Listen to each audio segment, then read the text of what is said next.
श्री शिवाय नमस्तु भयम। दोस्तों, जैसा कि आप सभी लोग जानते हैं कि 3 फरवरी 2026 यानी मंगलवार को पड़ रही है फाल्गुन महीने की कृष्ण पक्ष द्वितीया तिथि। और दोस्तों, यह वह तिथि है जो फाल्गुन महीने में पड़ने वाली सबसे बड़ी तिथि है, क्योंकि यह मंगलवार के दिन पड़ रही है। और हमारे हिंदू धर्म में इसका बहुत ही बड़ा और विशेष महत्व होता है। पूज्य गुरुजी ने कहा है कि अगर कभी भी मौका लग जाए और फाल्गुन महीने की द्वितीया तिथि मंगलवार को पड़ जाए तो आप लोगों को सिर्फ और सिर्फ 11 गेहूं के दाने वाला उपाय तो अवश्य ही करना चाहिए, क्योंकि इन दोनों तिथियों का संयोग बहुत ही कम आता है। इसी के साथ दोस्तों, गुरुजी ने कहा है कि जब भी फाल्गुन महीने की द्वितीया तिथि पड़े तो आप लोगों को सिर्फ और सिर्फ 11 गेहूं के दाने वाला उपाय तो अवश्य करना। यह उपाय इतना खास है कि अगर आपने सही मुहूर्त पर सही क्रिया अनुसार 11 गेहूं के दाने वाला उपाय कर लिया, जो प्राचीन काल के समय का महा उपाय है, तो मान के चलिए दोस्तों, महादेव जी के आशीर्वाद से आपके जीवन का कितना ही बड़ा दुख हो, उससे आपको मुक्ति मिल जाएगी। आपकी कोई भी मनोकामना हो, मान लीजिए आप नौकरी की तैयारी कर रहे थे तो आपकी नौकरी लग जाएगी, आपका बंद पड़ा व्यापार चल पड़ेगा। और दोस्तों, आप जिस बीमारी से आप बहुत दिनों से परेशान थे, उस बीमारी से आपको मुक्ति मिल जाएगी। आपके जीवन में धन आना शुरू हो जाएगा। आपके जीवन में धन आने के नए नए रास्ते खुल जाएंगे। और मान के चलिए दोस्तों, फिर आपको किसी भी प्रकार की परेशानी का सामना नहीं करना पड़ेगा। इसीलिए दोस्तों, 3 फरवरी मंगलवार के दिन आप लोगों को इस वाले उपाय को जरूर कर लेना है। भले ही आपने पूरे साल भर इस उपाय को ना किया हो, पर अगर आपने इस फाल्गुन महीने में पड़ने वाली द्वितीया तिथि के दिन अगर इस वाले उपाय को कर लिया तो आपको इस उपाय को करने का वो फल मिलेगा जिसकी आपने कभी भी नहीं करी होगी। इसीलिए आप लोग इस गेहूं वाले उपाय को एक बार जरूर कर लेना, ताकि आप लोगों के हाथ से ये मौका ना जा सके और आपको इस उपाय को करने का फल मिल सके। दोस्तों, ये उपाय पंडित जी ने अपनी अभी की ही शिव महापुराण की कथा में बताया है, जो इस उपाय को आज हम आपको बहुत अच्छे से समझाने वाले हैं। इस वीडियो को देखने के बाद इस उपाय को समझने के लिए आपको कोई और वीडियो को देखने की जरूरत नहीं पड़ेगी। तो दोस्तों, इस उपाय को आपको कैसे करना है, कब करना है, कहां पर करना, और उपाय को करते समय आपको किन किन गलतियों को नहीं करना है और आपको किन किन बातों का ध्यान रखना है, ये सारी जानकारी हम आपको इस वीडियो में देंगे। तो चलिए भक्तों, उपायों को शुरू करते हैं। अगर आप भी चाहते हैं कि महादेव जी का आशीर्वाद आप पर सदैव बना रहे, तो वीडियो को लाइक करें, चैनल को सब्सक्राइब करें और कमेंट बॉक्स में हर हर महादेव जरूर लिखें। और अपने फायदे के लिए, गरीबी दूर करने के लिए इस वीडियो को पूरा देखकर जाना। यदि आज आपने वीडियो को बीच बीच में से देखा, काट काट कर देखा, तो जीवन में आपको कभी सफलता हासिल भी नहीं होगी। दोस्तों, ये 3 फरवरी मंगलवार द्वितीय तिथि का दिन ये इतना खास होता है, इतना महत्वपूर्ण होता है। देखा गया है कभी कभी बड़े बड़े पूजा पाठ अनुष्ठान से जो मनोकामना पूर्ण नहीं होते, वो 3 फरवरी मंगलवार के दिन एक छोटे से उपाय करने से ही आपकी मनोकामना पूर्ण हो जाती है। अब हम समझते हैं इस वाले उपाय को हमें करना किस समय है। इस 11 गेहूं के दाने वाले उपाय को हमें फाल्गुन महीने के मंगलवार के दिन करना किस समय है। तो देखिए, इस उपाय को करने का जो समय है वो सुबह का समय और शाम का समय है। अब देखिए, यहाँ पर हम मुख्य रूप से सुबह का समय नहीं बोलेंगे, क्योंकि 3 फरवरी मंगलवार द्वितीया तिथि का दिन है और इस दिन प्रदोष काल के समय का बहुत महत्व होता है। बाकी अगर सुबह के समय भी करेंगे तो भी अच्छा होगा, उसमें कोई भी दिक्कत वाली बात नहीं है। तो चलिए जानते हैं इस विशेष उपाय के बारे में। लेकिन उससे पहले एक प्रार्थना, अगर आप इस चैनल पर नए हैं तो आप इस वीडियो को लाइक करें, चैनल को सब्सक्राइब करें और कमेंट बॉक्स में आप अपनी राशि या अपना नाम जरूर डाल दें, क्योंकि हम राशि से भाग्य भी बताते हैं और भाग्य में चल रही परेशानियों को दूर करने के लिए वो आसान से आसान उपाय भी बताते हैं। तो चलिए अब हम अपने सबसे पहले उपाय की बात कर लेते हैं। देखो, गुरुजी ने कहा है कि अगर मंगलवार के दिन द्वितीया तिथि पड़ जाए तो इस दिन आपको 11 गेहूं के दाने वाला उपाय तो अवश्य ही करना चाहिए। देखो, यह उपाय यदि आपके जीवन में कर्जा बहुत अधिक है, आपके जीवन में संकट बहुत अधिक रहते हैं, आपके ऊपर बहुत अधिक विपदा आ रही है, बार बार आपको अपने व्यापार में और अपने धन में हानि देखने को मिल रही है कि आपको प्रत्येक कार्य में हानि हो रही है, तो आपको यह उपाय करना चाहिए। देखिए, इस उपाय के लिए आपको 11 गेहूं के दाने आपको लेने हैं। ठीक है, 11 दाने लेने के बाद में आपको जरूरत होगी चावल के दानों की। 11 चावल के दाने और 11 गेहूं के दाने, और चावल के दाने खंडित नहीं होने चाहिए। अब आप कहोगे भैया गेहूं कहां से लेने हैं? देखो, आपको किसी भी किराना स्टोर पर गेहूं के दाने आपको आसानी से मिल जाएंगे, जाकर ले लेना। ठीक है ना। 11 गेहूं 11 चावल के दाने लेने हैं। साथ ही साथ आपको एक तांबे का लोटा है और उस तांबे के लोटे में आपको जल भरना है। जल आपका खुद के घर का होना चाहिए, मंदिर का नहीं होगा। अब आप ये सब सामग्री लेकर पहुंच जाओगे महादेव के शिवलिंग के पास में। शाम के टाइम पे प्रदोष काल में देखो, जब आप ये उपाय कर रहे हो तो अपना फेस रखना उत्तर दिशा, नॉर्थ डायरेक्शन की तरफ। अब यहां पर जो मैं आपको क्रम बताने जा रहा हूं ना, उस मेरे क्रम को बहुत ध्यान से सुनिए। महादेव को अगर कोई सबसे प्रिय है ना, तो उनकी सबसे छोटी पुत्री जिनका नाम है माता अशोक सुंदरी, जो आपके पास में चावल 11 दाने हैं ना, उन चावल के 11 दानों को माता अशोक सुंदरी के स्थान पर आपको अपना नाम और गोत्र बोलते हुए समर्पित कर देने है ना। और चावल के दानों को रखने के बाद में जो आपके पास में तांबे का लोटा है ना, उस तांबे के लोटे को कहीं पे भी हम जल नहीं चढ़ेंगे। सिर्फ और सिर्फ माता पार्वती का जो हस्तकमल आपको दिख रहा है, यहीं पे गोल गोल आपको समर्पित करना है, उसी जल को, और कहीं नहीं। ना तो माता अशोक सुंदरी के स्थान पर, ना तो शिवलिंग के ऊपर, सिर्फ आपको यहाँ पे गोल गोल जलाधारी पर आपको उस जल को समर्पित करना है। अब आपके पास में बचे हुए हैं 11 गेहूं के दाने और बचे हैं। उन्हीं 11 गेहूं के दाने को आपको अपनी मनोकामना, अपने विशेष कहते हुए महादेव के शिवलिंग के ऊपर अगर आप द्वितीया तिथि के दिन प्रदोष काल में समर्पित कर देते हैं, तो आपकी जो भी मनोकामनाएं होंगी, जो भी विश होंगी, महादेव पूरी जरूर करते हैं। अन्न को समर्पण करने से, उस खासकर गेहूं को समर्पण करने से हमारी इच्छाएं पूरी होती हैं। और अगर वह दिन मंगलवार द्वितीया तिथि का दिन हो, तब तो इससे सुंदर संयोग कुछ भी नहीं हो सकता। आपकी इच्छाओं को पूरा करने के लिए स्पेशल बहुत प्यारा सा उपाय आप सभी को जरूर करना है। ध्यान में रखिएगा, ये उपाय प्रदोष काल में करना है।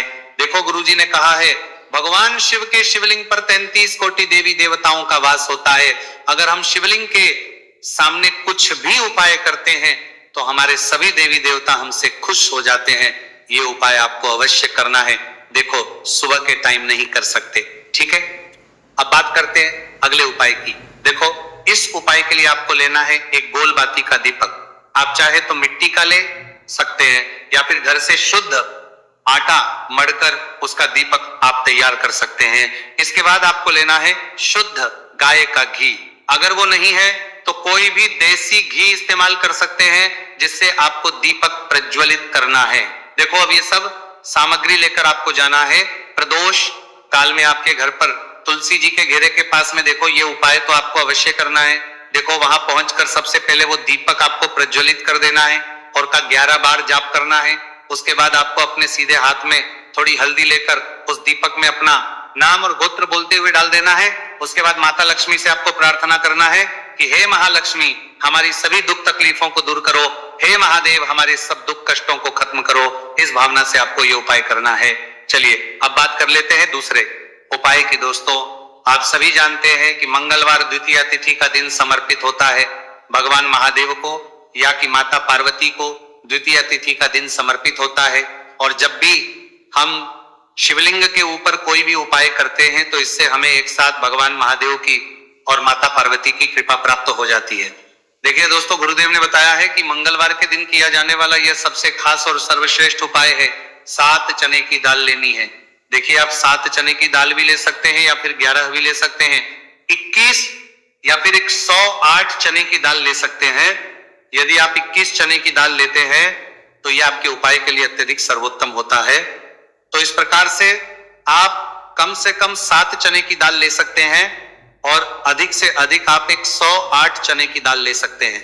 अब देखिए, इसी के साथ में आपको मात्र 1 लोटा शुद्ध जल लेना होगा तांबे के पात्र के अंदर अपने ही घर से, और साथ ही में आपको मात्र 1 से 2 गू के टुकड़े भी लेने हैं। देखिए, मंगलवार द्वितीया तिथि का दिन भगवान महादेव को होता है। आपको ये जो सारी सामग्रियां हैं, इन्हें लेकर के पहुंच जाना है भगवान शिव के मंदिर में। इस उपाय को आप सुबह से लेकर के शाम तक किसी भी समय में कर सकते हैं, लेकिन यदि आप शाम के समय इस उपाय को करते हैं तो यह उपाय आपके लिए और अधिक सर्वोत्तम होता है।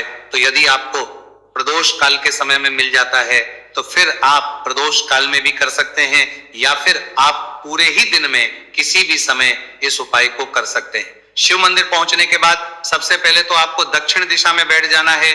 उत्तर दिशा की तरफ आपको अपना मुख में कर लेना है। लेकिन यदि शिवालय में भीड़ है, शिव मंदिर में भीड़ है, तो फिर आप किसी भी दिशा में बैठकर इस उपाय को कर सकते हैं। तो देखिए, सबसे पहले आपके पास जो गुड़ के टुकड़े हैं, जो आप गुड़ के टुकड़े लेकर के आए थे, उन्हें आपको शिवलिंग के सामने ही जो आपके पास एक लोटा जल है, उस पात्र में आपको ये गुड़ के टुकड़े डाल देना है। इसी के साथ में आप जो चने की दाल लेकर के थे, चाहे आप 7 चने की दाल लेकर के आए हैं, 11, 21, जितने भी आप चने की दाल लेकर के आए हैं, इस चने की दाल के ऊपर आपको जो आपके पास गुड़ वाला जल आपने तैयार किया है, इसमें से थोड़ा सा जल आपको इस चने की दाल पर डाल लेना है। अब देखिए, आपके पास जो गुड़ वाला जल है, इसमें से सबसे पहले थोड़ा सा जल आपको श्री गणेश जी वाले स्थान पर समर्पित कर देना है। श्री शिवाय नमस्तुभयम इस मंत्र का जाप करते हुए फिर थोड़ा सा जल आपको श्री कार्तिकेय जी वाले स्थान पर समर्पित करना है। श्री शिवाय नमस्तुभयम इस मंत्र का जाप करते हुए फिर थोड़ा सा जल आपको माता अशोक सुंदरी वाले स्थान पर भी समर्पित करना है। श्री शिवाय नमस्तुभयम इस मंत्र का जाप करते हुए फिर थोड़ा सा जल आपको माता पार्वती के हस्त कमल पर समर्पित करना है और आपको श्री शिवाय नमस्तुभयम इस मंत्र का जाप कर लेना है। अब देखिए दोस्तों, आपके पास जो सा जल और शेष बचेगा, इसमें से आपको केवल थोड़ा सा जल शिवलिंग पर अर्पित कर देना है और अंत में आपको उस पात्र में थोड़ा सा जल और शेष बचाना है। पूरा जल आपको शिवलिंग पर अर्पित नहीं करना है, अंत में आपको थोड़ा सा जल और शेष बचाना है। अब देखिए, आप जितनी भी चने की दाल लेकर के आए हैं, अगर आप 7 चने की दाल लेकर के आए हैं, तो आपको 7 बार श्री शिवाय नमस्तुभयम इस मंत्र का स्मरण कर लें। यदि 11 चने की दाल लेकर के आए हैं, तो फिर आपको 11 बार इस मंत्र का जाप करना है। जितनी भी चने की दाल लेकर के आए हैं, उतनी बार आपको श्री शिवाय नमस्तुभयम इस मंत्र का जाप करना है और फिर आपको ये जो चने की दाल है, इसे शिवलिंग के ऊपर ही समर्पित कर देनी है। लेकिन आपको ये चने की दाल बृहस्पतिश्वर महादेव का स्मरण करते हुए ही शिवलिंग पर अर्पित कर देनी है और आपको अपनी मनोकामना को भी बोल देनी है। आप जो भी मनोकामना है, चाहे वो धन प्राप्ति को लेकर हो, नौकरी से संबंधित हो और विवाह से संबंधित हो, या फिर आपके मकान जमीन जायदाद से संबंधित हो, चाहे ग्राहक क्लेश से संबंधित हो, या फिर किसी भी प्रकार की जो मनोकामना है, उसे आपको बृहस्पतिश्वर महादेव से परिपूर्ण करने की प्रार्थना कर लेनी है। और इसके बाद आपके पास जो पात्र के अंदर थोड़ा सा से जल और बचा हुआ था, इसे भी आपको धीरे धीरे भगवान शिव की पर ही अर्पित कर देना होगा। श्री शिवाय नमस्तुभयम इस मंत्र का जाप करते हुए पूज्य गुरु जी कहते हैं कि फाल्गुन महीने का मंगलवार द्वितीया तिथि को जो भी व्यक्ति इस प्रकार से यह चमत्कारिक उपाय कर लेता है, तो उसकी जो मनोकामना है वो भगवान लक्ष्मी नारायण की कृपा से तथा महादेव की कृपा से बहुत ही जल्द परिपूर्ण हो जाती है। बात करते हैं अगले उपाय की। देखो, इस उपाय के लिए आपको मात्र 2 लौंग लेनी होगी, या कि आपको लौंग का जोड़ा लेना है। 2 फूल वाली आपको लौंग लेनी है। लौंग का जोड़ा कहीं से भी खंडित नहीं होना चाहिए, इस बात का ध्यान रखें। इसी के साथ में आपको लेना होगा लाल चंदन का पाउडर। देखिए, यदि आपके पास लाल चंदन की लकड़ी है तो उसे घिसकर भी आप चंदन के रूप में प्रयोग कर सकते हैं। यदि पाउडर है तो उसका भी आप अपने उपाय के लिए प्रयोग कर सकते हैं। देखिए, चंदन जो है वो तेज का प्रतीक माना गया है और साथ ही साथ जीवन के अंधकार को दूर करने का प्रतीक माना गया है। अब इसी के साथ में आपको मात्र एक तांबे के पात्र के अंदर शुद्ध जल लेना होगा अपने घर से।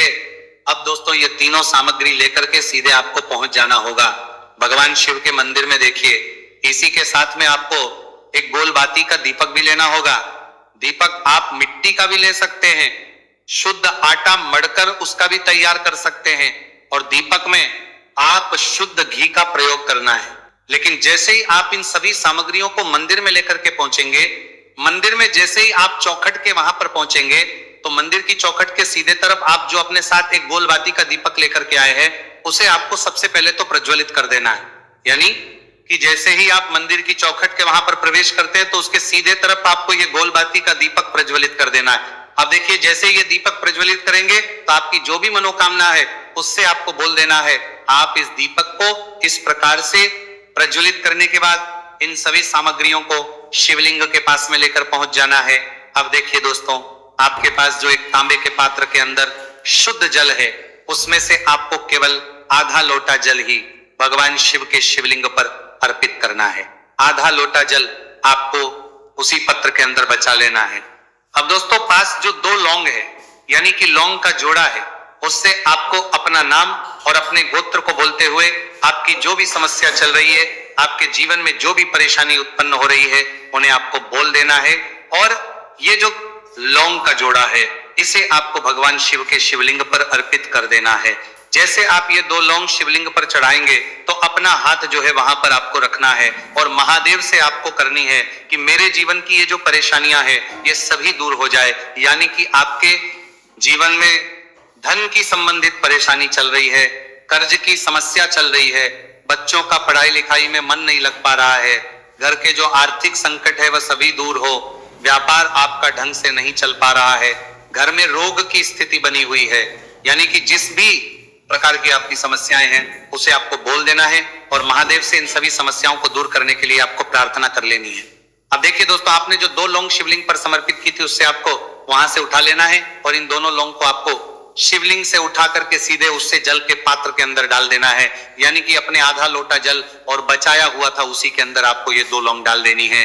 और साथ में आप जो लाल चंदन ले आए थे उस लाल चंदन को भी आपको उसी पात्र के अंदर डाल देना है। यानी कि आधा लोटा जल और बचा हुआ है तो उसी आधे लोटे जल के अंदर आपको ये लाल चंदन भी डाल देना है। अब देखिए, इस आधे लोटे जल में है जिसमें अपने 2 लौंग डाली है, लाल चंदन डाला है, उसे सीधे लेकर के आपको पहुंचना है बेलपत्र के वृक्ष के। वहां पर देखिए बेलपत्र का वृक्ष यदि आपके घर पर है तो वहां पर आपको आ जाना है, आपके घर के पास कहीं भी है तो वहां पर आपको पहुंच जाना है। और उसके बाद आपका जो मुख है वह दिशा की ओर होना चाहिए और उसके बाद आपको अपना नाम और अपनी गोत्र को बोलना है और पुनः अपने जो भी परेशानियां शिवलिंग के पास में बोली थी उन्हें आपको वापस से बेलपत्र के वहां पर भी बोल देनी है।